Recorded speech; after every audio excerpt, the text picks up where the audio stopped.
દેશભરમાં common civil કોડને લઈને જે પ્રકારે ચર્ચાએ વેગ પકડ્યો છે તે પાસ થતાની સાથે જ વિરોધના સૂર પણ એટલા જ જોવા મળી રહ્યા છે। ખાસ કરીને મુસ્લિમ મહિલાઓનો યુસીસીને લઈને વિરોધ વધુ જોવા મળી રહ્યો છે। સુરતમાં મુસ્લિમ મહિલાઓ દ્વારા આજે વિરોધ પ્રદર્શન કરીને યુસીસી અને વકફ બિલના વિરોધમાં પોતાની લાગણી વ્યક્ત કરવામાં આવી હતી। સુરતમાં મુસ્લિમ મહિલાઓ દ્વારા આજે વિરોધ પ્રદર્શન કરીને યુસીસી અને વકફ બિલના વિરોધમાં પોતાની લાગણી વ્યક્ત કરવામાં આવી હતી।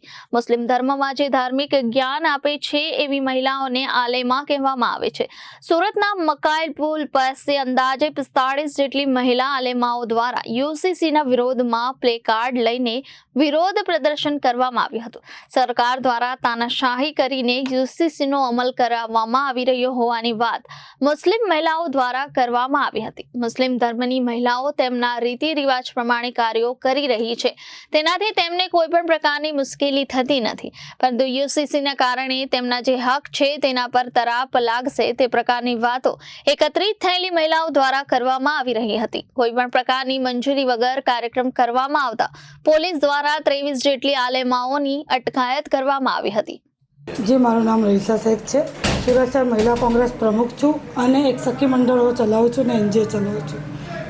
આજે શું વિરોધ કરી? વિરોધ એનું છે કે જે યુસીસી કાયદો અમારા ઉપર જે થોપવામાં આવી રહેલું છે અને જે વકફ બિલનું અત્યારે બિલ પાસ થયેલું છે એના વિરોધમાં અમે લોકો વિરોધ કરવા માટે અથવા અમારી જે જાહેરાત છે, જે અમારી અપીલ છે એને લઈને અમે લોકો આવેલા છે। શું આ કાયદોથી શું નુકસાન તમને લાગે છે?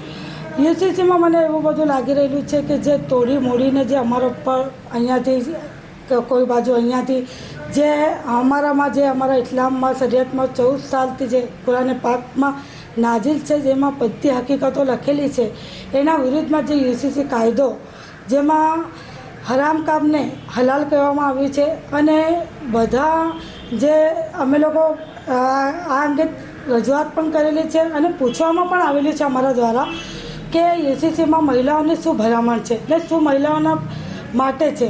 તો મને નથી લાગી રહેલું છે કે યુસીસી કાયદામાં કંઈ મહિલાઓની કંઈ ભલામણ છે કે એના લીધે કે એના પ્રોત્સાહન માટે કંઈ એવો કંઈ કાયદો છે। અને વકફ બિલ જે અમારા પુરખોએ જે મસ્જિદ મદ્રસામાં જે પણ જમીનો આપેલી છે, સીધે મને લાગી રહેલું છે કે એમાં સરકાર દખલગીરી કરી રહેલી છે અને માફિયાની જેમ હડપવાનું કામ કરી રહેલી છે અને ફક્ત મુસ્લિમ સમાજને ટાર્ગેટ કરી રહેલી છે।